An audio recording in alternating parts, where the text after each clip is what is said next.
I'm Emma and I am from Trinity Community Arts. We run the Trinity Centre in Lawrence Hill. Oh, next slide, please. For people who don't know the building, we are a community arts centre with citizen-led decision-making at our heart. We're a membership organisation, and we're here providing access to arts and culture for about 70,000 people a year. We believe in the creative and transformative power of the arts to change communities, both on a personal level and also on a kind of social level, to help communities connect and take action about the things that matter to them, as well as stimulating local economy and driving jobs and growth and investment within areas. We've got a really diverse programme. You can check our website out, so I won't go too much into that now. But as you can see, also it's a big old grade 2 star listed converted former church, so and it's a Bristol City Council owned asset, so we run it on a community asset transfer, and we have invested about £3 million in its repair over the last sort of decade or so. And so I'm just here to talk about, I guess, civic voice and action within our work, and just give a couple of examples about some of the areas where we are working at the moment to try and drive change around community-led decision-making. So we're working in partnership at the moment with St Paul's Carnival and Citizens in Power, which is a national organisation looking at citizen-led decision-making. And we are developing and getting ready to deliver a Citizens for Culture Assembly for the South West region, so for the West of England Combined Authority area, so Bristol, Bath, North East Somerset and South Gloucestershire. So we've been working with the West of England Combined Authority. We have some funding secured to deliver that assembly, which we're going to be setting up and running at the start of 2025, so after the general election. And hopefully that assembly will lead to a citizen-led cultural plan that the West of England will then adopt and deliver, and that will shape any devolved investment decisions that will be led by the communities who have helped inform that strategy. As well as running the Trinity Centre, which is a grade 2 star listed publicly owned civic asset. We have just embarked on a mission to save Jacob's Wells. It's a former Victorian bathhouse, and it was a dance centre in Hot Wells for over 30 years before it closed due to sort of disrepair.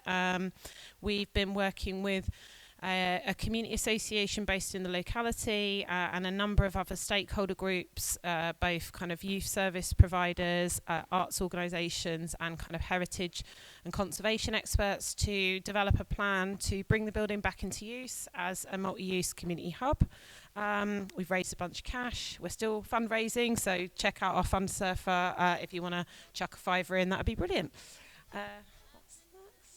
And the last thing is we are working with a bunch of other community buildings who are part of Bristol City Council's community asset transfer portfolio to develop a community manifesto, which we're hoping the city will take on board, that is looking to drive a bit of change around the decisions that Bristol make about the buildings that we own.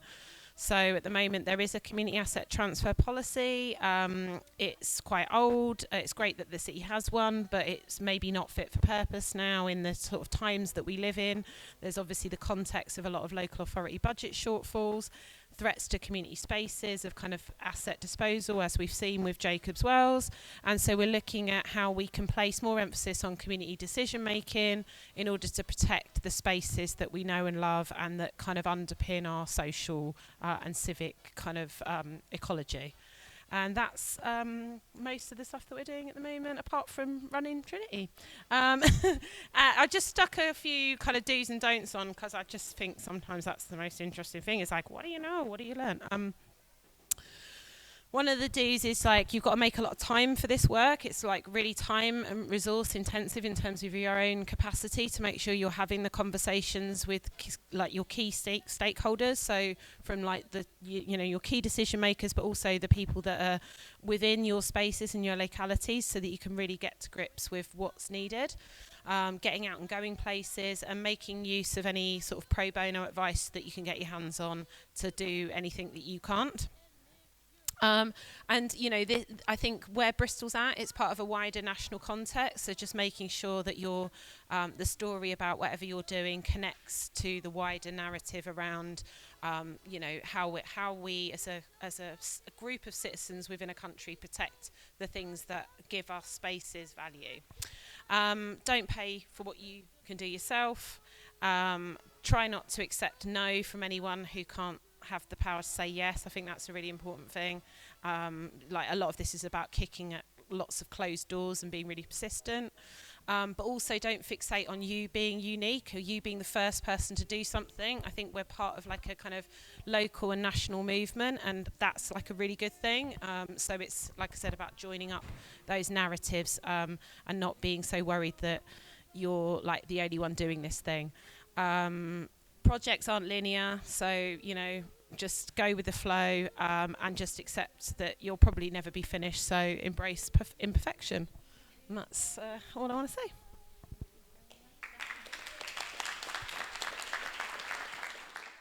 Hello.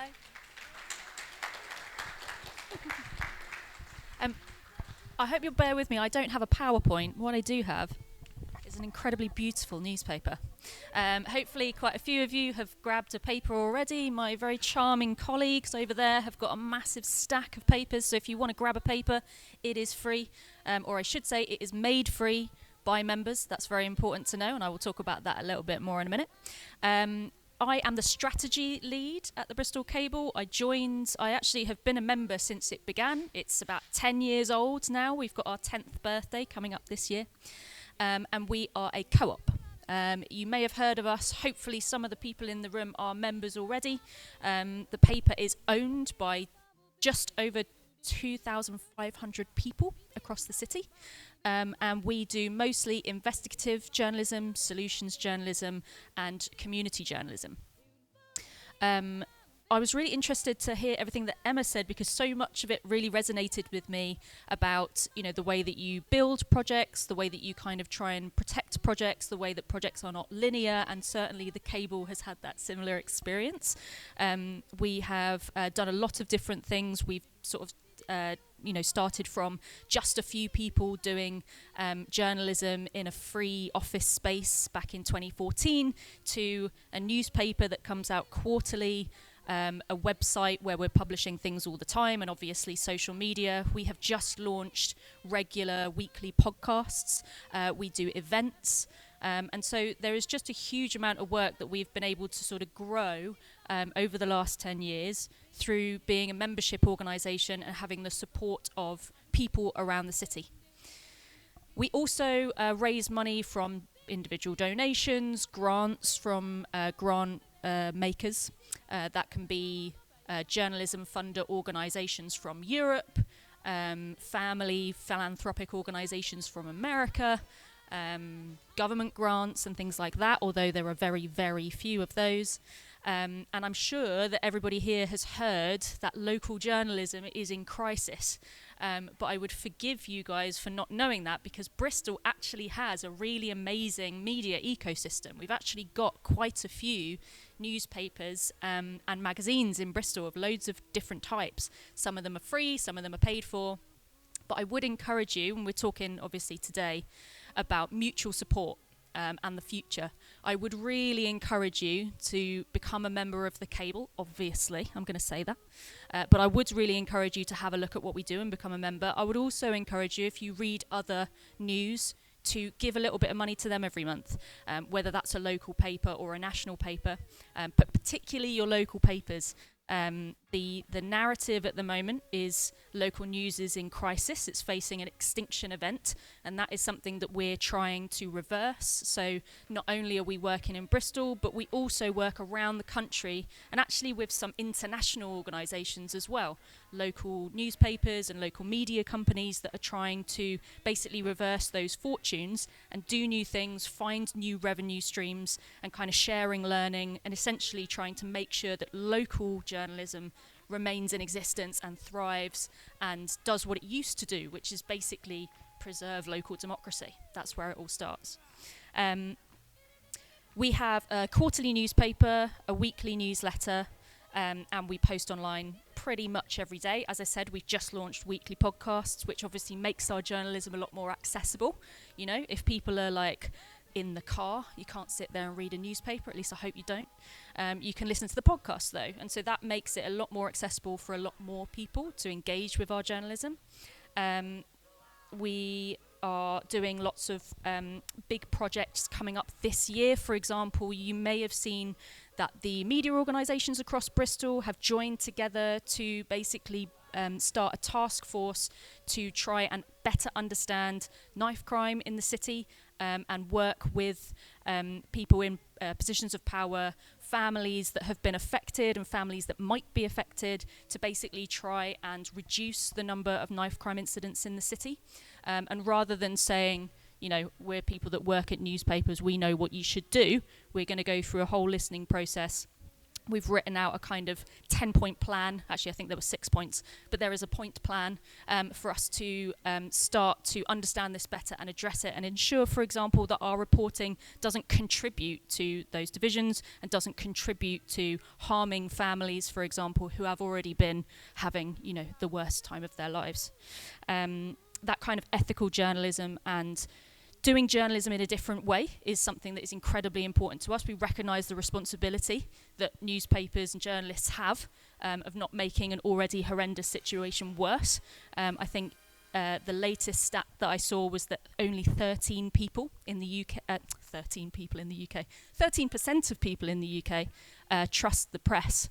And if I'm honest, I'm not hugely surprised based on the way that our press has often behaved in the past. So that is something that we're really aware of, and we are working, as I said, with lots of national, international organisations to try and work out how we have a more ethical and sustainable industry. We also are working on environmental just transition. Obviously, the local government in Bristol is changing quite drastically this year. And one of the things that we want to work on is making sure that we hold the new council, the committee system, to account for the pledges that they have made, particularly with regards to climate. And we also are doing a lot more, as I said, podcasts, and we're trialling something called the Debrief, which is a conversational and accessible podcast that we're going to do every week, which basically is our reporters talking to each other about how they do our journalism. What did they choose to do? What's the story? How did they go about getting that story? So we've got some really exciting stuff coming up this year. But what we are doing at the moment, as I said, is engaging in a pretty big fundraising campaign. There are some scenarios, you know, when we talk about local journalism and how it's funded and the kind of situation that it's in right now, there is a scenario in the future where local journalism just doesn't exist anymore and people rely on Facebook groups in order to get their information. We're seeing this around the country already. In places called, you might have heard the phrase, news deserts. I'm a member of the Charitable Journalism Project, and we did some research a couple of years ago that showed that there's now 4 million people in the country that don't have a local newspaper. They live in a news desert, and those people, our research showed, basically get their news from a bunch of poorly moderated Facebook groups, which, as I'm sure you can understand, does not lend itself to social cohesion and community well-being. So there is a scenario in which that gets worse, but we really want to be a part of building a scenario in which that gets better, and that we have lots of different local newspapers, local magazines in every city, not just in Bristol. And yeah, we're working on how to make that work. So I'm really interested to know what your questions are for me. I'm really interested to hear about the other speakers as well, the other organisations in the city that are doing this kind of work but in their industries.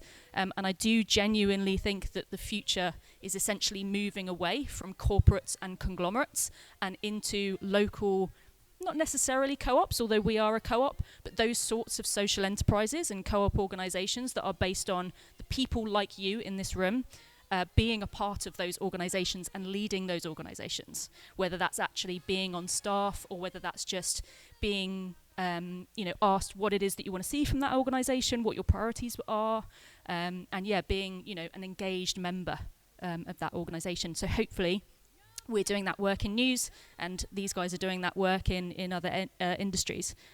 So yeah, that's what I think the future of Bristol is. I think it's places like Sparks, I think it's papers like The Cable, and I think that it's organisations like the ones that you're going to hear from today. So thank you very much for having me, and I'm really interested in hearing your questions for me later on. Cheers. So my name's Danny Balla. I'm the project lead for the Bristol Commons at Coexist.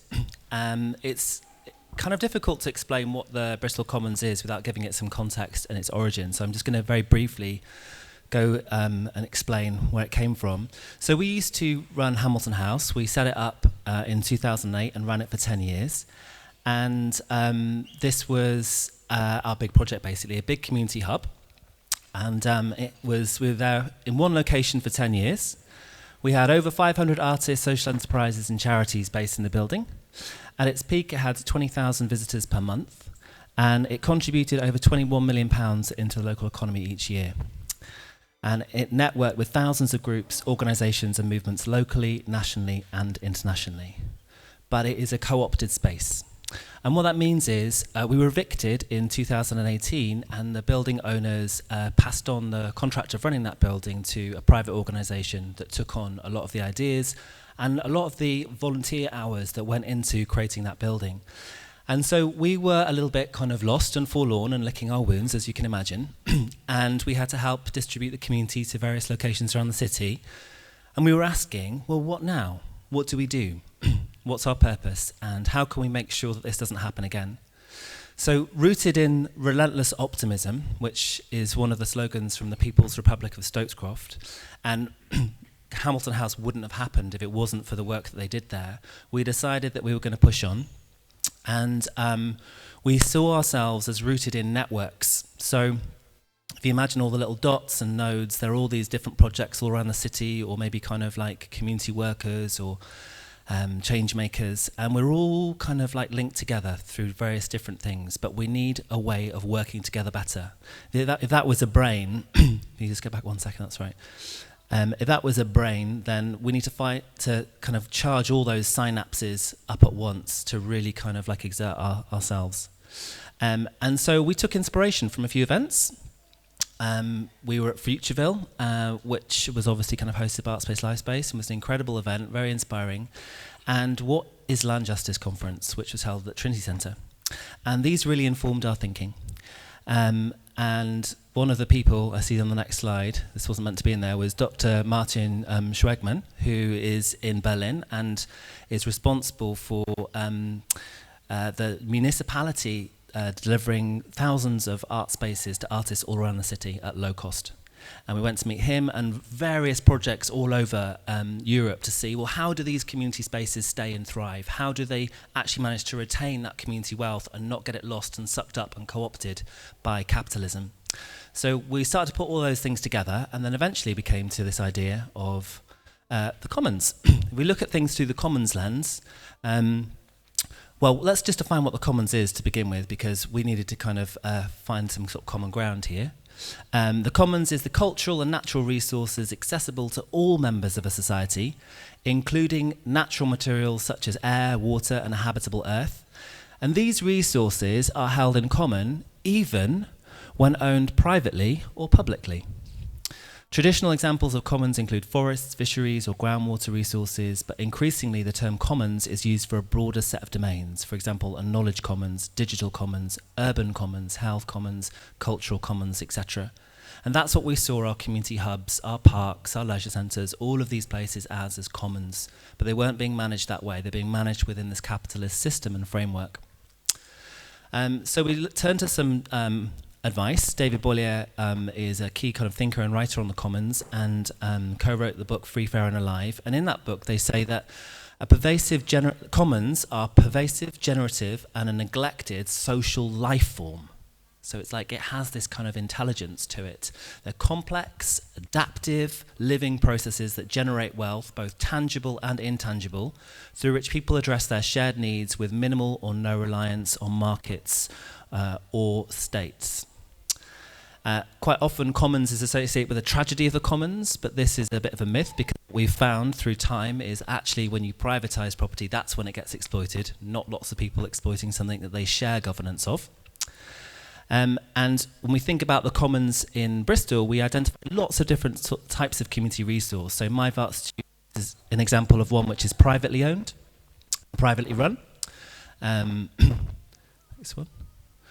St Anne's House, which we moved to begin with after Hamilton House, is council owned but independently run. Hall is a lost space, very recently lost and sold. Sparks, a meanwhile space, which has a kind of a unique place in this kind of ecosystem. And at risk currently, Bridge Farm. So all these different types of spaces and potential spaces that are there and empty and waiting for something to happen.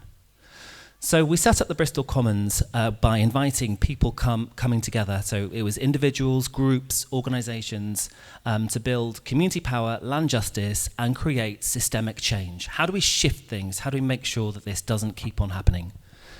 And it had these initial objectives, which currently are being reviewed by one of the working groups to see whether or not this is what we want to move forward with. So they are kind of creating systemic change, bringing vital infrastructure into community ownership, generating a surplus so that we can actually reinvest that back into marginalised groups and radical projects rather than it being sucked up by private entities, sharing resources, so creating that culture of collaboration and reciprocity, and also collectively persuading and steering council and the government towards creating policies which actually support commons and common knowledge and common wealth. So we started to hold these events, and all were welcome. We're just going to run this as a little bit of a slideshow. This is our first one at the Trinity Centre. And we had all sorts of different discussions and working groups and more conversations and panellists, some of whom are here today. And we started to do through different workshops, prioritising play and arts practice as part of it, and asking what if? What if we did things differently? What if we worked together more coherently, more strategically, and more efficiently? There's always time out centred for sacredness and for taking a breath and connection. It's really important that we build this movement on real relationships that we nurture. So we always kind of take time out together to eat, to share food, and also to contribute our own ideas. So we always hold open spaces where people can put forward their questions, their ideas, their problems, and strategize together, because this is something that we don't have capacity for in our current climate. We never have the spaces to actually think big, think long term, get together and cross-pollinate between different projects. So that's what we started to do, and we thought, well, let's build this movement, not just on our own, because it's never going to work if it's just us kind of flying a flag. Let's do this collectively through commoning, and that's the principle of the movement. And it's been going well, and at the moment what we're doing is we're finalising our manifesto. So this is a slide of manifesto making, where people have been offering contributions to what they want to see this commons movement take on and really champion and prioritise, and how it wants to be rooted. And this festo currently is called Rebuild the Commons, a manifesto for recommoning community power, land justice and systemic change. It's 18 months worth of conversations and workshops. Over 70 organisations have been involved over the course of the project. Over 550 participants at different events, actually that's more now, and 216 contributors to the manifesto from all over Bristol. So that's what we're putting together, and we see this as something which is a circle. We're all in it, and if one of the chain comes away, then it's all going to fall down. So we need to look after every single person, every single organisation and group, and prioritising our attention to those that need it most, always making sure that the movement is accessible, that it's inclusive, and that those that have been marginalised by our society are given a space to have their voice heard and contribute in a way that is meaningful to them. So that's our movement. Our next event is at St Anne's House on the 27th of April. We move around. We had one here in February. We've been at Trinity Centre, and we've also been at Circa Media. And the idea is that we're animating and activating different areas of the city, bringing in new people each time. And it's working really well. We've got working groups that are now kind of taking the majority of the organising. So Coexist is ceding its responsibility, ceding its power, and ceding that kind of that role of kind of really leading the project and empowering others to kind of take it on, so that it's not just kind of led by one entity. It's never going to work in that way. We need it to be devolved, we need it to be inclusive, and we need it also to really be an act of commoning in and of itself. So that's how we see the change happening, and we invite everybody in Bristol, all the organisations that are kind of rooted in these values, to kind of participate. I think I'll leave it there.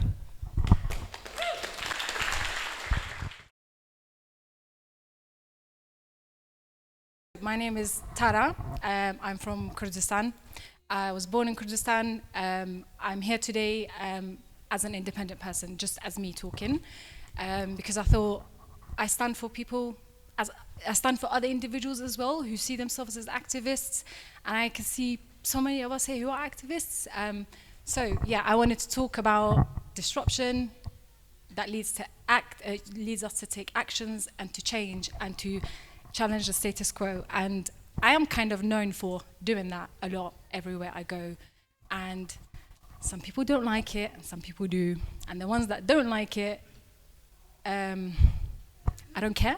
I don't care because you know, it says so much about who they are and how they think. And I only disrupt systems to make them more just. So if your system is unjust, then that's your fault. I'm going to disrupt it. So yeah, I wanted to talk a bit about that and how sometimes if you see me on social media, you'll see all the successes. Sometimes you don't share how hard it really is. So today I wanted to share the other side of it a little bit. So yeah, you might also recognize me from the recently successful Save St. Paul's Dentist campaign. I have to say, big up to the cable. Thank you, Danny. You gave us your speaker system for that fun day we had. And I'm just bringing it back to what you guys were saying. We can't do it without each other. We couldn't do it without your speaker system because we didn't have the funds. We couldn't do it without you guys, the cable, because you're the only journalists who followed our journey from the beginning when others at the start said, we don't want to follow you, there's no cause here, you're never going to win the campaign. But you guys did, and we have a podcast coming out with Alex from the cable soon, so yeah, watch out for that. So yeah, thank you very much. Thank you for being real, and thank you for being ethical, and I'm on the receiving end of everything you were saying earlier today about being ethical and really standing for community. You amplify our voices and our missions, so thank you. Thank you. And you physically did with the actual speaker. Thank you. So I'd like to go to the next slide, please. So I just wanted to everyone have a think about, when you hear the word disruption, what do you think? And I think generally humans associate that with in a negative way, that it's a negative thing. We're here to disrupt. Oh, she's a troublemaker, or he or they are troublemakers. And I wanted to look at it from the other side and say, actually, sometimes disrupting a system is very honorable for a lot of people like me. I come from Kurdistan. This is the Kurdistan in my mind, but if you look through it on the globe, it doesn't exist because it's been colonized. So there are 4 parts of Kurdistan. I never say I'm from Iraq in Kurdistan. I say I'm from southern Kurdistan because that is what it originally was before it got divided, conquered, you know. And so yeah, for people like me who are oppressed, who can't speak for themselves because they're in occupied land, and we know there are other, like the Palestinians right now, for them, they want to disrupt the system, they want to speak up for themselves because their system is oppressive.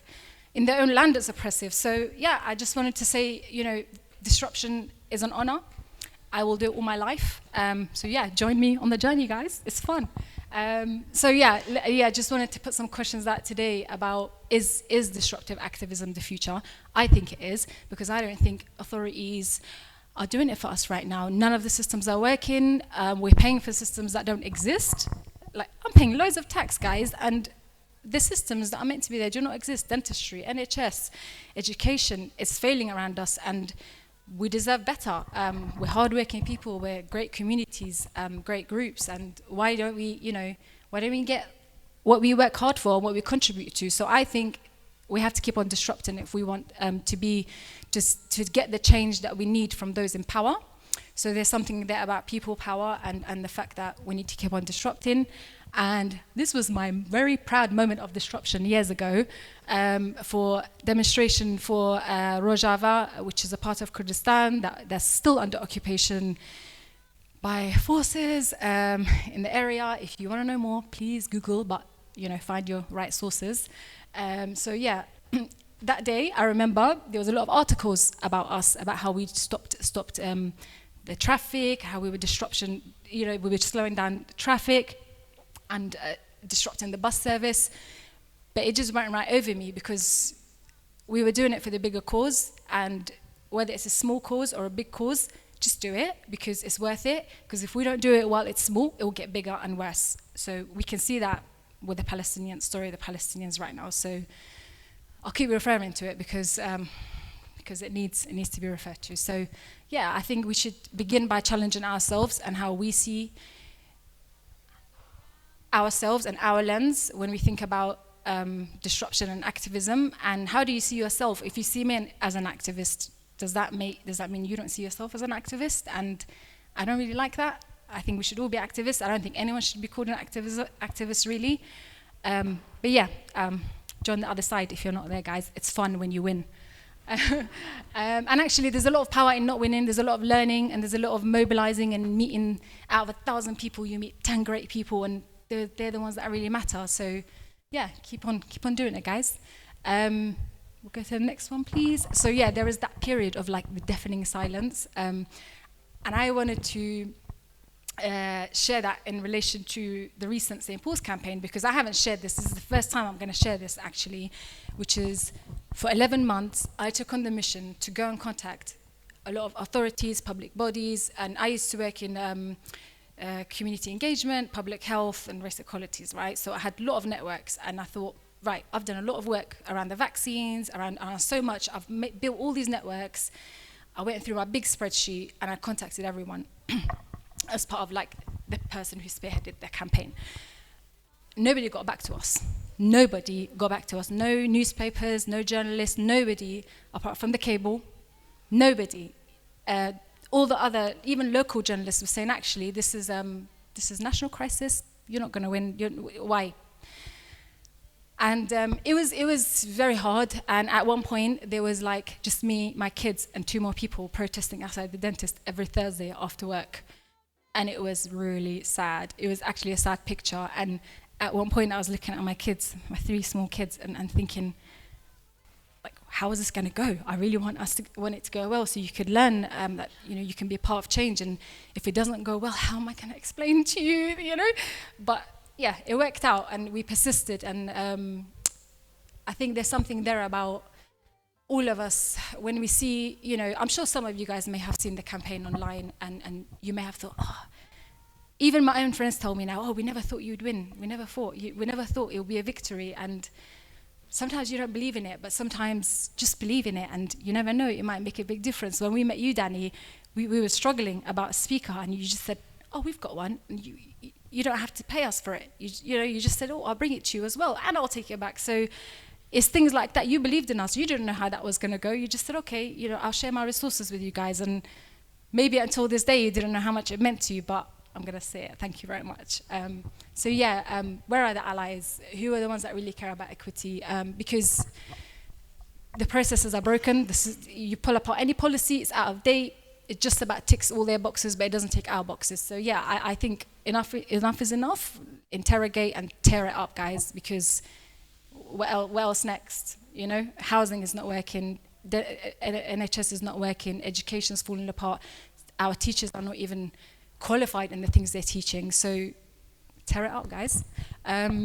Disruption and collaboration. So the answer after that deafening silence is collaborating, finding out of the 100 people, the 2 people that you can collaborate with. And this is the start of the campaign. This is who we were. We were a tiny group. Actually, it wasn't the start. It was me, Councillor Emira Cole, and someone called Nicholas Strange. And then about 4 months later, it got to this group. And it kept growing and growing. But it didn't get much bigger than this group as a core group. And that went on for 11 months. And I would say the collaborators are on the next page, please. This is who the collaborators were. It was the Integrate Care Board, a couple of them. It was Emira Cole, Sovereign Housing, who let us use their building for social, for social goodness and social use.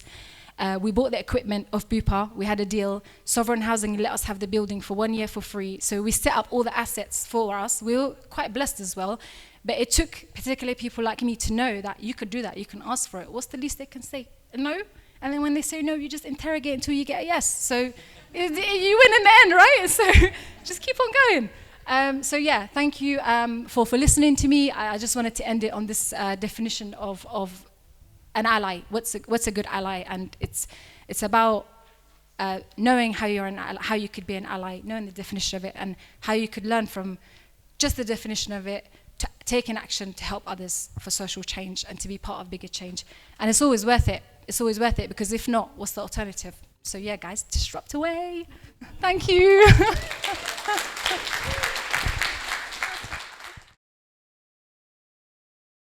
Hi everyone, it's a delight to be here. My name is Asim Inam.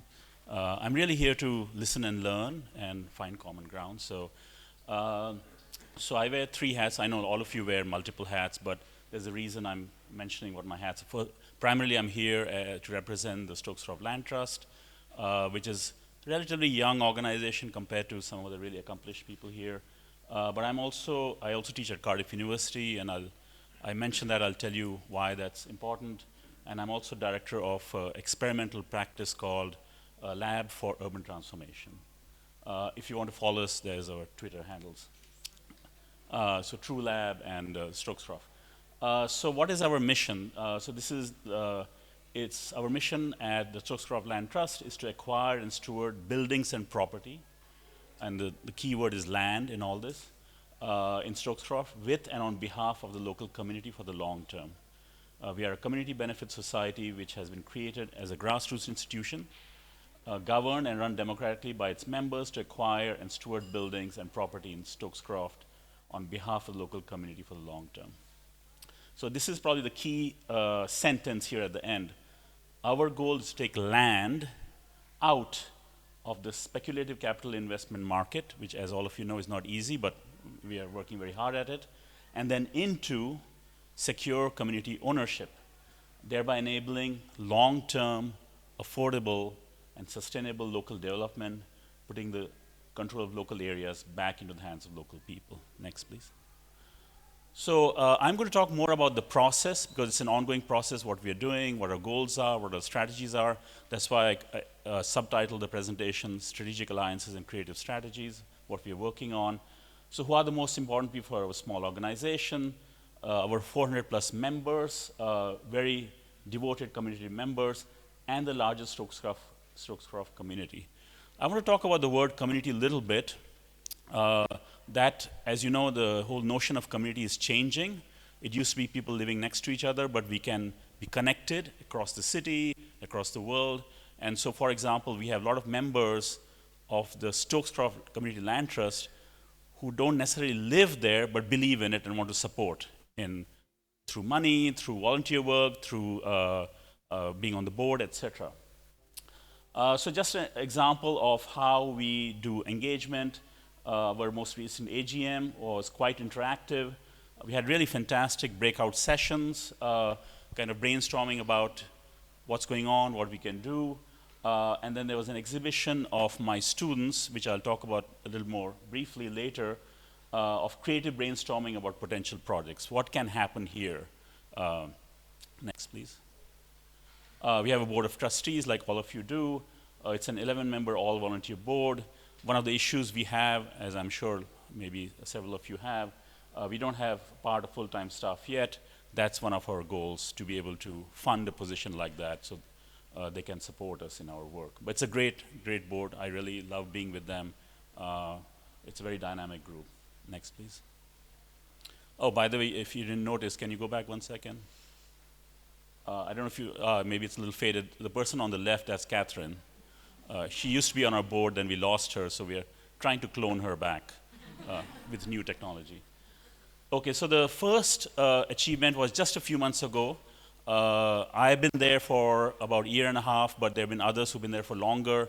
They worked very hard, but together we achieved this. We bought our first property, which, for those of you know, is the People's Republic of Stokes-Croft building on Jamaica Street in Stokes-Croft. It's the PRC headquarters. It was a long process, as you can imagine, with fighting against market forces of property negotiation and fundraising, but this is the building. So officially, SCLT, Stokes-Croft Land Trust, is the landlord, and PRSC, People's Republic of Stokes-Croft, is tenant. But in reality, and this is my phrasing, we are sister organizations. So it's not this power relationship. So we work together. We have a couple of common board members. because we share the same spirit of community-oriented grassroots activism and also anti-gentrification goals. So one example of what, of course, PRSC has been doing it for a while, and now we are going to support and encourage them, is supporting artists, which I know is a big issue in Bristol. So they have studios, they have workshops, they have this famous China manufacturing place. If you haven't seen it, I encourage you to go to the China shop on Jamaica Street. It's really cool stuff. We buy gifts from there all the time for our friends and family. Next, please. So now I'm going to get into the strategic alliances and creative strategy, and this is where Cardiff University comes in, and this is something I initiated. The board supported me, which is basically having this partnership with Cardiff University through me in two ways. First of all, doing research. I think that's really important, as you all know, understanding what the situation really is. What exactly is the problem? Kind of really digging deeper and figuring out, analyzing in a very serious way what's going on. So analyzing existing conditions, but then taking it forward into design, and in a very creative way, investigating what's possible, and kind of brainstorming about that. So my students made this model of Stokescroft and gifted it to the trust. So this is now, so there's a model of the entire neighborhood the trust can use for community engagement, etc., and it was there at our AGM. Next, please. So one of the reasons I got involved is I don't believe in this false dichotomy, which is quite common, of academia on one side, practice on the other side, kind of the theory and practice. And it's not only integrated, the best work, but it's research as practice. How do you do serious research as a form of practice, as a form of activism, as a form of action? So just as an example, these are two things that my students read. One is Who Owns England? It's a fantastic book, highly recommend it. It's just a few years ago by this investigative journalist, Guy Shrubsole, about how land really works, not just in Bristol, but in England. Who owns it? How land markets work? Why is it the way that it is? And then secondly, on the right, we looked at, very quickly, if you can go back one. Yeah, thanks. More research about Bristol and Stokescroft. This is specifically about Stokescroft, understanding the history of Stokescroft, and again, getting a deeper understanding of the complexity of what's actually going on. So this is several people at University of West of England in Bristol who did some great work on this wonderful legacy, continuing tradition of cultural activism in Stokescroft that some of the previous speakers touched on. Next, please. So what is the research we are doing on Stokescroft? On the left is a site map. In consultation with the board, we looked at potential sites for purchase and development. And then the students researched for each site, who are the property owners, what's the land value, what are the planning permissions, the things that the trust, because it doesn't have a staff, may not have a capacity to do, but it's very useful for them to strategize which properties, etc. Next, please. And out of that, I'm just showing very quickly some really creative brainstorming. Here, the mandate for the students was to do public-facing and community-benefiting projects on some of these sites. So you see a Center for Women Refugees, School of Food Activism, a hub for community transformation, and public toilets designed by artists. Next, please. And this idea of strategic alliances and creative strategies extend, and this is something I've practiced, I know many of us have practiced, beyond, of course, within Bristol, which is what's wonderful about this event and the previous events, but also learning from other places in the UK. So with the students, we went to Liverpool, we visited Granby 4 Streets Community Land Trust and Home Bay Community Land Trust. So there's a lot of, it's not just learning, but knowledge exchange, kind of creating these alliances, coming together all over the UK. Next, please. And then beyond, and this here I'm talking from personal experience because I've lived and worked in different parts of the world. We have been living in an interconnected global world for a long time, and we can learn from others. So not to say, I think, was it Emma who said something wonderful, don't believe you are unique, but also don't believe we are all the same. So we have to look at differences and similarities and then find the common ground. And so I got this grant from the Arts and Humanities Research Council to look at this whole phenomenon of co-designing publics, which maybe I can explain more in the discussion. And we looked at 6 different cities around the world and the incredible work, people actually doing more with less resources. So as you know, in some of these parts of the world, there's kind of political oppression, there's fewer resources, more constraints, but some examples of cities. So these were kind of activists, practitioners that we invited, and we learned from each other. So from Jakarta, Bengaluru in India, Sao Paulo, Phnom Penh in Cambodia, Cape Town, South Africa, and Cali in Colombia. And so it was a partnership between academics and activist practitioners, so learning from each other. Again, going beyond this, I think, really outdated dichotomy of academia versus practice. And we published a book, and the idea was to generate knowledge together. So not just exchanging ideas, but what are the commonalities we can find while acknowledging our differences? That's it. Thank you. Please visit our website.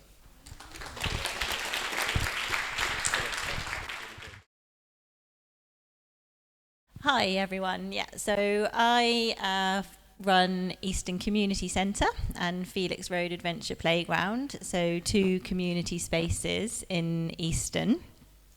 And so tonight I was just going to talk a little bit about us and then a little bit more about the work Emma touched on earlier around our community building manifesto. So we run these buildings on behalf of Bristol City Council, on behalf of all of us as a community, and we have lots of things that happen from those spaces, so lots of projects. We do a community magazine.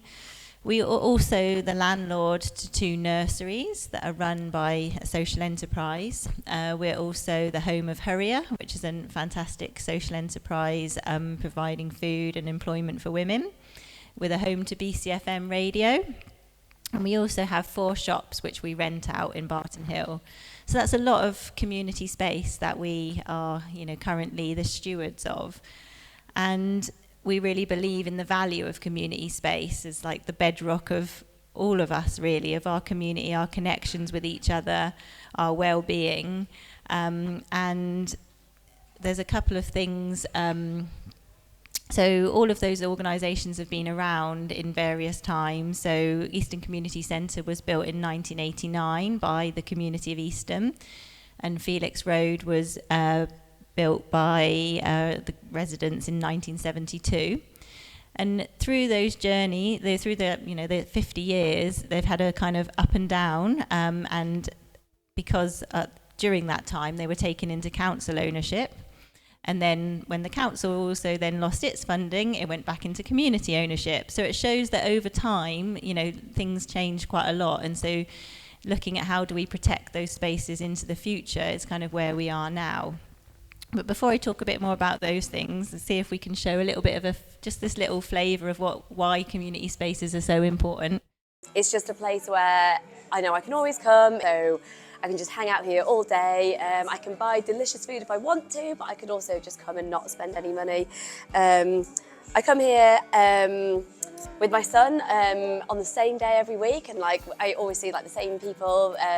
It's just an essential bit of community that I would be just distraught without, to be honest. I've written familiarity and freedom because I know that when I bring my kids here, they know their way around and they're safe and we can be surrounded by nature and free to play. We live in the city centre, so having a space where we can connect with nature is really important for us. So I've written it's a fun and welcoming space for children to be free and to play. So that's why I always come here and I love it. So I've written beautiful plants, local veg, or local food and community spirit, and it brings people together in the most beautiful way. So that's what I love about the farm. So what I love about coming to the community centre is the diverse range of people and activities that you find here. So for example, today I'm here with my friend and her baby, hanging out, and I'm looking forward to coming when my own baby is born. So it's just, there's so many ways that you can use this space. Space to come with my son and feel welcome with all of our mess. A very lovely place. I would call it a home from home for me personally. Yeah, thank you. One of the things, though, that we did is we went through a merger. So those three, so the shops and the community centre and the playground were all separate organisations, all struggling a little bit with capacity, with resources, but all trying to move into the same direction of having great community spaces in Eastham. And so we started working together, and then quickly we decided, well, why don't we just merge and create one organisation? And that's what we did to form Eastside Community Trust. And actually, it's something that not very many organisations do. I know we know a couple of people have talked about when doing things, you're not always doing something that has never been done before, but people do quite like to set up new projects, new organisations, but not very many people merge them into one. So actually it really strengthened us coming together, and it meant that we had more capacity to actually care for these spaces into the future. So yeah, it was kind of a really difficult piece of work to do, but it's made us a lot stronger. So kind of thinking about how you kind of merge people together to actually create something that's a bit more sustainable. And running the community spaces is really hard work. Actually, I think one of the things I didn't really kind of realise is exactly how much work running a building is and how much of our time that takes. Not just kind of the money to do it, but the repairs, the maintenance. Something is always going wrong, major and minor. It's an open door to the public, so both of those buildings are open to the public 6 days a week. Like anyone can walk through that door, and they usually do. And so like dealing with that every day, day to day, and kind of the unpredictableness of that, and how much kind of that takes emotionally and physically and resource-wise for the team, and kind of inclusion and accessibility, and how to make those spaces feel like a welcoming environment for anybody that walks through that door is a really tough job, because actually they're old buildings. Different groups have different needs in the spaces, and how you can kind of make that space work for as many of those people as possible. So kind of all of those things were really hard, and it felt like actually it was a lot of joy, but a lot of exhaustion as well. And so thinking about how we reached out into the network of other people that were running community spaces to support one another. And we were also finding that Bristol City Council and our kind of relationship with them was becoming more difficult. So for people who already run community spaces and for people who want to, that relationship was quite challenging. And it was feeling like a lot of the practices and policies were kind of quite unhelpful rather than helpful, helping more people to run spaces.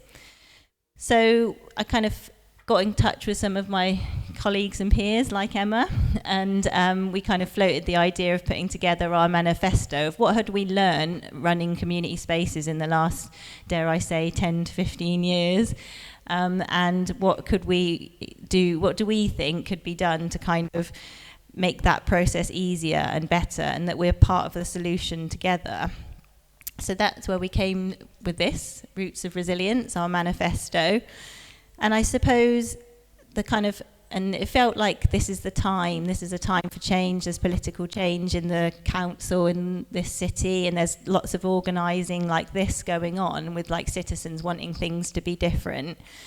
But it's also about us reaching out to the council to say, like, we're in this together. It's not an adversarial kind of, you're the bad guys and we're the good guys here. It's, okay, we've all got a role to play in safeguarding these buildings. You look at the history of Eastham Community Centre and Felix Road in the past, which were always run by the community. The council did step in to save them when they were both struggling, but going bankrupt. They both had money defrauded from them. So the council stepped in at that point. Now we've kind of stepped back in again when the council's money is kind of running out. So we're in this together for the long term. And, that's where the council does have that role to play in kind of that steward as well as us. But that kind of process of collaboration needs to be better. And so what we've done is we've kind of used our learning and experience of running the spaces to kind of make a set of recommendations to the council of how that could be better and how we could work together on kind of solving the problems we all face, but also in terms of keeping those buildings today and into tomorrow in the next 100 years. So I think that's probably all I wanted to say. So there's lots of ways you can support that by kind of showing support for your community spaces wherever you live and the ones that you use. And yeah, that's probably all I wanted to say.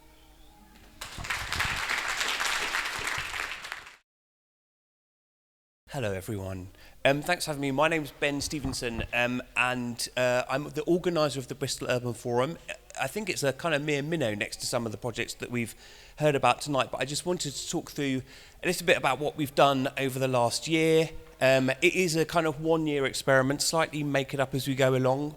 We're calling it 10 Conversations About Bristol, and the idea is that the agenda is set by the kind of citizens of Bristol. So I know I've seen some of you at some of our events, so it's great to be here today. When I first heard about Sparks, this is kind of the start of the story because we're based here as well. So when I first heard about Sparks, I really wanted to come and see it because my day job is in high streets and town centres, and I do a lot of work kind of advising places on how to kind of make place essentially, particularly in high streets and town centres.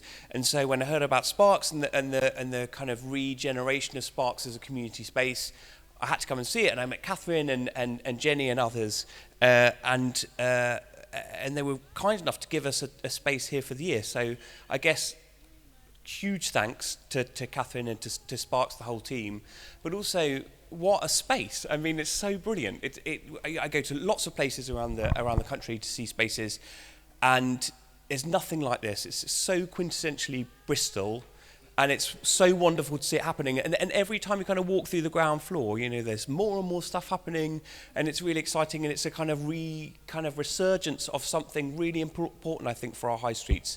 So thanks to Sparks. Also thanks to Sparks, obviously, for putting this on tonight, because it's brilliant to see so many of you here and to hear about these projects. Next slide, please. So it's a one-year project based at Sparks. The idea is basically just we're here to listen. We spent a whole year listening. I'll go through some of the events in a second. But the idea is that it's a kind of citizen-led approach to city transformation. So thinking very specifically about what the issues are in Bristol, and getting people to talk about those and kind of listening. And then at the end, it's manifesto fever by the looks of it. But we were also talking about producing a manifesto. I hope we have time before the general election. Well, actually, I prefer an earlier general election, so that's fine. Why does Bristol need the Urban Forum? Well, I think, you know, we've heard tonight there's all sorts of projects going on which are really about engaging citizens. But for me, specifically, I wanted something where we could get people together to debate particularly the future of the city, particularly in a neutral setting like this. We were really interested in Sparks because what we wanted was the kind of passerby, the shopper, the people that don't ordinarily get involved in sort of consultations or engagement. And I think quite a lot of what I do when I go to see places, you know, I'm so sorry if there's local authority people here, I'm not bashing you, but when you go to a consultation that's local authority run, it's very like, please comment on like section 8 of our local plan, you know, and it's like it's boring and dry, and what we're trying to do here is kind of get much more creative about what people are saying about the future of cities, what the issues are. So we're calling it an experiment in citizen-led placemaking for social cohesion, high-minded or what? The next slide, please. So what we did. The first thing we did was like big agenda setting events in here, over there, it's now blocked off behind there, where we had lots of people come and we had lots of engagement to begin with, where we were really asking people to set their agenda. So just tell us what you think the big problems are. And in the next slide, they came up with 10 themes. What we're asking people to do, you know, what's the specific problem? What's your experience of this? So that's really, really key for us, is what is the experience here? Well, that's what we're here to collect. Experience is incredibly important and so often overlooked. How can we look at this differently? Very particularly thinking about, so this is your experience, but try to put yourself in the shoes of somebody that might have a different experience or might look at it differently. And then where could this take us? So thinking a little bit about how we problem solve this. They're the themes, and obviously they're great. But once we kind of came up with these themes and we were kind of looking at it, the conversations that we were having with people were much more around how do these are all different systems basically in Bristol, and they intersect in all sorts of really, really interesting ways. And so what we didn't want to do is have an event on transport, an event on decision making. So on the next slide, you'll see we began to kind of look at the overarching filters that we could apply to these systems, these multiple systems, thinking a bit systemically about what's going on in Bristol. So Locked Out Bristol was the first one. And the reason why we did that one was because when we were talking to people about their experience, if we could go back a slide, sorry, that's really unfair. When you look at these systems, they all involve a kind of measure of exclusion in all sorts of different ways. So, you know, when people are talking about their experience of transport and like, I can't get into town because the buses are terrible, or, you know, I can't get access to good food, or issues around equality, issues around housing, there's so much stuff around exclusion there that what we wanted to focus on, and then go back to the next slide, is like, how people are locked out and what the cost of the city is, as well as what the cost of the individual was. So spent a lot of time collecting information around that. And then the next slide, this is another event that we had, Nocturnal Bristol. That's Carly Heath, who's the Bristol's night czar, being filmed by our brilliant people at Screenology. So we've got like people that are filming this for us, young people that are kind of picking up experience with it. It's really interesting. And this was really about, you know, again, looking at those themes, but thinking about how the nighttime works in the city and you know, what the kind of particular issues are around equity and fairness, and how people are treated and who's excluded from the nighttime and all of that sort of stuff. So thinking social, economic, environmental. And the next slide, this is Cradle to Grave. We've got represented both ends of the spectrum, but thinking about life stage and how Bristol works for people at different life stages, thinking about the kind of the way that the kind of city operates. You know, there's this kind of assumption that if you're older that you probably have to move out of the city, there's not much for you. But actually, how can we redesign the city in a way that provides for everyone? Because a kind of multifunctional city and a kind of multi-age city is a resilient city. Really important for us. And then we've got this kit camp thing. We've got one of our people's like building stuff. It's around the corner actually. Kind of like building things and using different methods to get experience out of people. And the next slide, this is the last one we did, which is around the cost of inequality. So thinking back to the reasons why people, you know, Bristol's obviously one of the most unequal cities in the UK, and asking people, this on the left is inequality, snakes and ladders. We were kind of playing with the idea about how people are kind of disadvantaged in all sorts of ways that reinforce each other all the time, and kind of collecting that experience through people, and thinking not only again about what the cost to those individuals are, but what the cost of the city is, and then coming up with a whole bunch of recommendations that will go in the manifesto. So they're the ones that we've done. We've got a couple more coming up. The next one is around the Bristol brand, because I'm really interested in it, in hearing what people think the messages are kind of outwards to Bristol, what people think that Bristol stands for, what are its values. So we're going to be doing that on the 23rd of March. And then the final one, this is kind of an important one because it's almost like the sort of crux of what we've been doing, is the way that our events have gone, they feel very like a kind of citizens' assembly sort of structure, but they're not, because we don't use sortition, you know, we're not doing all sorts of things. But one of the things that will come out of this, because of what people have been saying, is citizen participation is absolutely central. And we've talked to loads of people tonight and to others throughout the process around what citizen participation means. And we've been talking to the kind of political decision makers in the city and saying, you know, its time has come. We really feel as though a citizens' assembly is absolutely necessary for the city in a kind of permanent basis. So thinking about how that can be delivered. And one of the things we did for the sortition thing was got 100 letters and posted them through random letterboxes, which takes much longer than you'd imagine. I thought it would be like an afternoon, but it was about 2 weeks. I don't know if I've got another slide. Yeah. So once we've got through all of the events, we're going to be writing the place manifesto, like everyone else. Really kind of working with Involve, which is a national organisation around how we kind of bring in citizen participation in a really kind of meaningful way, and just because of what we've learnt tonight and about, you know, all of the people that we've met through the process, it's really great that this is happening. we didn't think we were the only ones, but it's so great to meet you, and obviously happy to team up in whatever way. And I think that's kind of part of the conversation tonight is, where we go from here. Our experiment is ending. We are very happy to wrap it up. It's been exhausting, but also really, really happy to kind of team up with whoever. So that's our message for tonight. Thank you.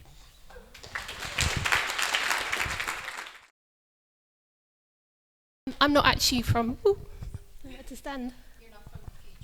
Yeah, I'm not from the future, but I'm also not from Bristol 2040, really. I am just here as myself, so I feel a little bit of an imposter. I don't have a grand manifesto or plan or organisation. Just here kind of advocating a attitude, really. So Art Space Life Space was very kind to give me a residency over the last half year or so on using creativity towards climate, action on climate change. Now, climate change is a very difficult thing to talk about for a great many reasons, but perhaps one of the first things to start with is the fact that people always disagree on what you actually call it. Do you call it climate change? Do you call it global warming? Do you call it climate chaos? I think one of my favourite terms for it is instead of climate change, everything change, because essentially our whole way of life, our whole societies, our cities, everything is going to have to change, and that means reimagining everything. So it was essentially seeing it as a space to explore different tools about how we can approach the future and the city we want to live in with the creativity needed. And I should also do visual descriptions in case anyone needs them. This is Park Street, which through my very dodgy photoshopping has been turned into a very green space with wildflower meadows in the road, a bison munching on the flowers, a tree sticking out of the top of Will's Memorial. But yeah, could we go on to the next slide, please? Yeah, so I was kind of very inspired by Disney's modes of creativity. I don't know if anybody has heard about that, but basically he has this idea that there are 3 modes to kind of projects and creative thinking, where you start with the dreamer on the left here. So that's a girl with kind of chalk illustrations showing her imagining herself as an astronaut. And in the middle, we've got the realist, so someone drawing concrete plans of what looks like a garden. And then finally, you have the critic who kind of looks back and kind of thinks through how you could have done it all better.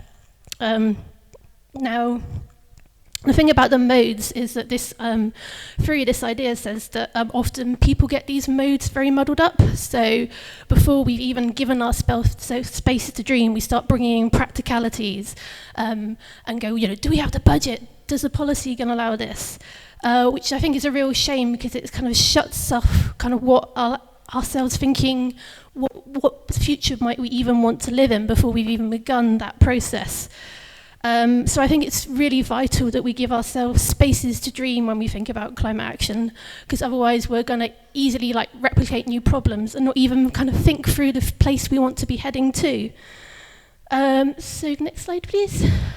So we, for this event, thinking about Bristol as a nature utopia, we were starting with this idea of backcasting, which is where you begin with the future where you want to be, and then you work backwards. So I'll just read the definition. So a method in which the future desired conditions are envisioned and steps are then defined to attain those conditions, rather than taking steps that are merely continuation of present methods extrapolated into the future. So I was working with 2 lovely collaborators, James Ward and Alice Sasson-Brown, and we created this idea of a speculative salon. So when we're thinking about what creative methods can we use to imagine the future, we're thinking about all the kind of Bloomsbury set salons and that kind of thing. But then we kind of looked at how do you run a salon, and it was actually, we thought it was a little bit boring.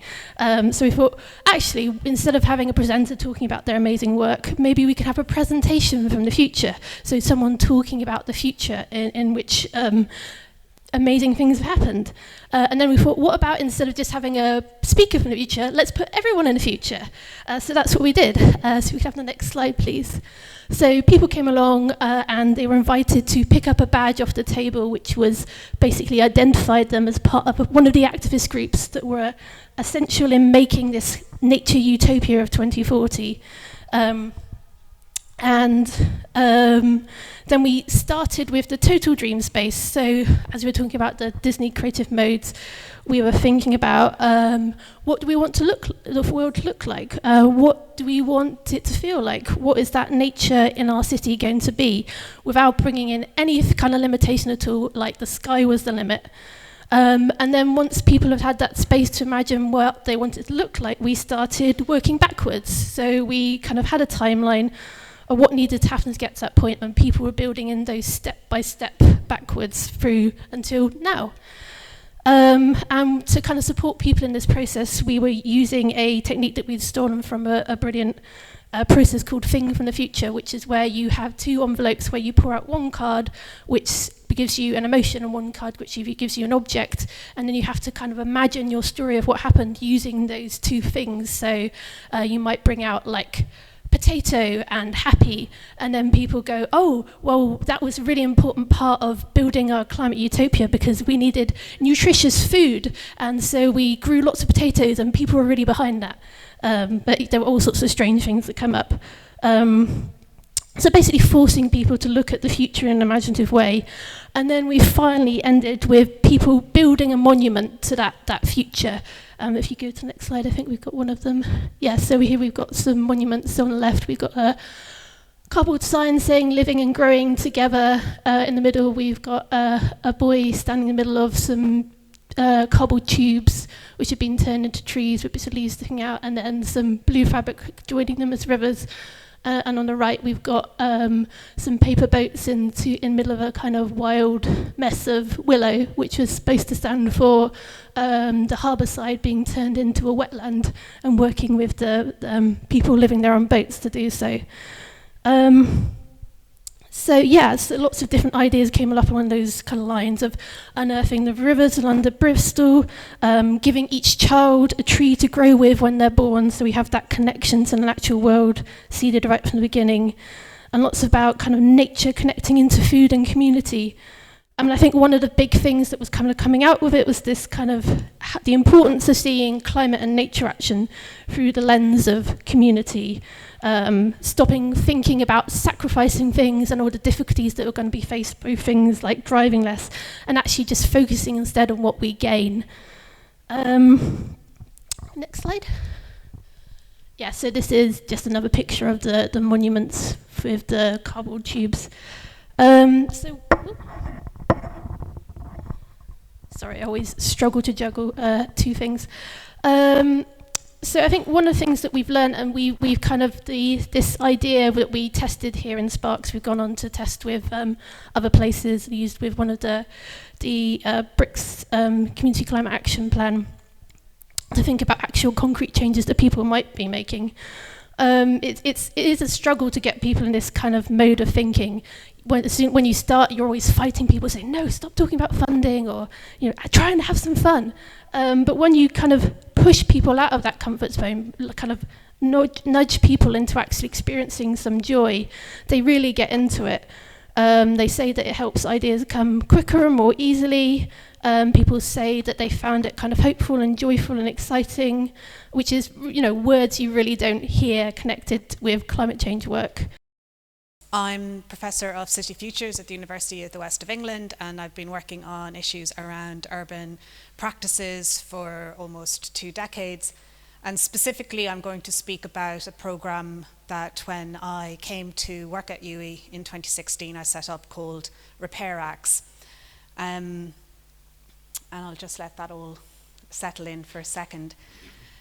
So RepairAx aims to foster restorative futures by looking at what we used to do in the past to what we're doing now to how we might imagine the future. So that knitting and that weaving of the past, the present and the future is really kind of critical to the work of RepairAx. And you may not be able to read that particular reference there, but Donna Haraway is a cybernetic thinker and philosopher, and let's say speculative fabulations is one of the things that she sort of comes up with. But she speaks to how it matters what stories tell stories. And I think that across the presentations this evening, we have sort of seen the evidencing of that through practices from the ground up, where we're trying to shift those stories of how we tell and how we run and how we organize the living arrangements, basically, of life, which is actually what we're all kind of working at the coalface around. So RepairAx tries to do this by very specific thing, and that is to look at this question about repairability, and particularly that in relation to our material cultures. And I guess one of the things that is probably worth referencing is that within the UK and some European countries, there's about 28 kilos of e-waste per year that we're sort of producing per person. So if you imagine me standing here with 28 kilos of sugar bags hanging off me, in comparison to some countries in Africa, they produce 3 kilos per person, all right? 28 to 3. I don't think we have to really say much more than that in a sense. And where is that ending up, of course? It's ending up in various dumps across the world that are all sometimes hidden, sometimes visible. There's a sort of social economic labor that then is going with that. And we don't have any power at the moment in terms of the consumption of our power as consumers. If I pay £1,000 for a laptop or a couple of £100 for a new phone, I don't yet declare where that might be going. I don't say, hey, Mr. Apple or Mrs. Apple, or they, them, he, she, her, it, Apple, I want some of that proportion of those profits that you're making to go to somebody who's picking that mineral out of the ground, or who is actually cleaning up that crap at the end of the day. So how do we create then these just and equitable material relations? So one of the things that we've been doing is we've been having conversations around that. And that sometimes happens in all of the ways that you have also been developing conversations through crowdsourcing ideas, through workshopping, through speaking with people, through running workshops. Next slide, please. And one of the things that we did in 2019 through support with the British Council and with our collaborators in India called Toxic Links and in Brazil called Gambiologia, because we feel it's really important in thinking about how we're going to shift some of these dynamics that we're actually working in to work with those that are in the global south as well. And that sitting behind that idea is a notion of what is kind of called, I guess, a pluriverse design perspective in a way, that multiple different kind of perspectives on something, and the difference, the difference of those lived experiences and ways of thinking about how to live life, right? Difference has to be held, not negated, not normalized, not homogenized, but actually celebrated and held, right? And that's this notion of the kind of the pluralism in a sense. And so when I speak about thinking through new research paradigms, it's also from that lens. What does it mean to de-center, even the sort of solo idea of the PI we speak about in academic research, the principal investigator, or the solo artist, or the solo designer in a sense, or architect. We have to shift some of those kind of paradigms in a sense. And that decentering that is required then will help us to come through some of those ideas of what it means to have a more than human perspective that honors the nature relationships that we were also highlighting in the last talk. So what did we do then to create this type of approach with the Bristol Repair Declaration? We essentially crowdsourced statements of what people would do to change ways that we can repair things in the city. And ideas that were very concrete that came up were, for example, vouchers on goods that are repaired, providing business rates that are more equitable for those that are running repair businesses, creating spaces and hubs through which people can actually learn skills around repair, thinking through what we're now discussing as repair pathways in a sense, and how do you design those then across the city with other stakeholders and communities in unison so that we can start to, in a sense, look at those steps towards sort of change, and how can that change then also link to those broader social, geopolitical, labour conditions that others are engaged in that are providing us with the types of materials that we're using on a daily basis. So that's sort of like the broad goal of Repair Hacks. So this repair declaration is now going forward, next slide please, to a workshop that I'll speak to you about as I kind of close this particular session. But another thing that we were doing was looking at how we can map local repair economies. As I mentioned, Repair Hacks looks to how we knit the past, the present and the future, because the future is now, really, it's now, yeah? This is where we're at. Be present, be in the moment, that's the now in a sense.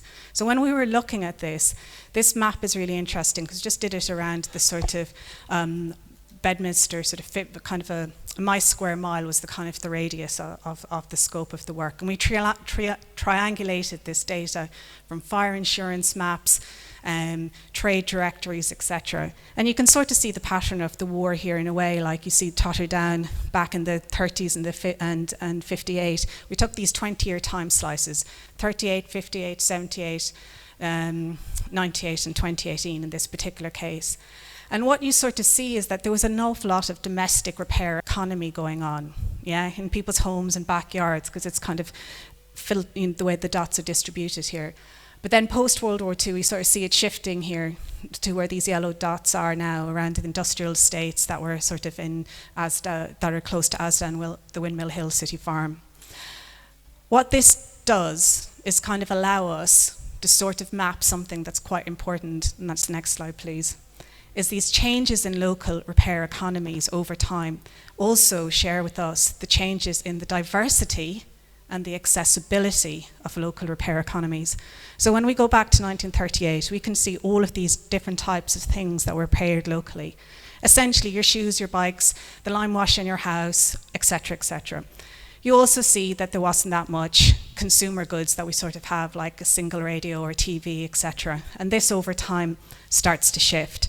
One thing I just want to put forward here, just as you know, you may not have all time to read these bar charts, but that sort of purple color at the top, that's just throwaway culture in relation to clothes and textiles alone. So that's how much you could get repaired in 38.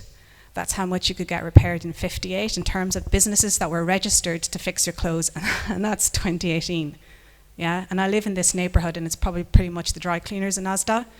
So that's what has been happening to us. And when you sort of look at this chart again, you'll see that the monopolization, next slide please, of types of electronic repair services, which is what we were actually focusing on. You see again here changes, you know, it's not a surprise perhaps that radio and TV was, you know, more present in 38, completely disappears from the chart in 28 because we don't have those things anymore. But mobile phones then start to dominate, yeah? So these types then, this monopolization of certain types of repair practices, which again, of course, map to what we are actually buying and consuming, right? But the point of it is the diversity, yeah? The difference, the idea of the pluriverse, the differences in things, yeah, is disappeared. Next slide, please. So in 2021, some of you might know this, but Europe led it, actually America led it in a sense, in terms of the right to repair movement. Right to repair laws came in. And what that allows us to do, it's fixed on particular goods and services, that there's now a demand, and this was the right to repair movement, the global right to repair movement across the world fought for this, joined together with farmers, with activists, with hackers, with politicians that were into it, etc., to change the laws and regulations so that it is illegal not to provide spare parts. It's illegal not to provide a manual with the thing that you actually sell. Next slide, please. However, some of these things are still not going to kind of get fixed overnight. And there's issues around warranties, there's issues around the community repair movement, that if you get it fixed in a community repair movement, you're not able to maybe, like, it dismisses the warranty, etc. I can go on about it for ages. But if you want to hear more about this and some of these issues, on Tuesday evening in the Watershed, we'll be screening two short video works and a 40-minute documentary on repair practices. It focuses on professional repairers that are actually in Ireland, but the story is one that actually resonates with those that we've been collecting over the last 7 years in the project across Bristol, across India, Brazil, and other countries that we're working in. And it will really sort of, I guess, highlight some of these conditions of material relationships and labour that we're actually sort of trying to address in terms of actually the shifts. So I'm going to close on that, just in terms of inviting you to that, and the next slide as well. In terms of predating the screening, we'll be hosting a workshop that looks at a series of workshops to develop the Bristol Repair Coalition, because we love a coalition, we love a declaration, we love a manifesto, we love commoning. I think we're obviously sign of the times in Bristol in what we're into. But just to close on that, it's about strategic alignments, and I'm looking here at Mark Jacobs and Catherine, and Jenny Ford was passing through here a few minutes, Materials in Mind, but many, Bristol Waste, for example, and colleagues across the University of the West of England and Bristol University as well. But I just want to give a shout out to Laura Fogg-Rogers, my colleague at UWE, who's been looking at repair cafes, Laura Morgan, who looks at kinder materials from a digital perspective, Lisa Amal, who looks at repairability from an actual heritage perspective, and also Fiona Dowling, who's setting up the materials library. So we're all kind of working together as a group of feminist, I would say, scholars, practitioners, designers, and educators within UWE to look at how we can actually promote this type of work in the city and be specific around particular targets that we want to hit over the next kind of coming years in terms of changing that relationship, so that we can actually go to that diversity and accessibility of repair economies locally within Bristol. And very happy also just to end on the same note of saying, come up, join us, have a chat. If you want to come to the workshop on Tuesday, there's still some spaces. We'll be releasing some other dates, and we'd love to connect with the Bristol Forum, because much of this work stems from Urban Hosts as well, which is this conversational format around city living that I've also been running for the last 10 years. So yeah, use us academics when we're here and around, and open for it, as you were also saying, Assam. So thank you.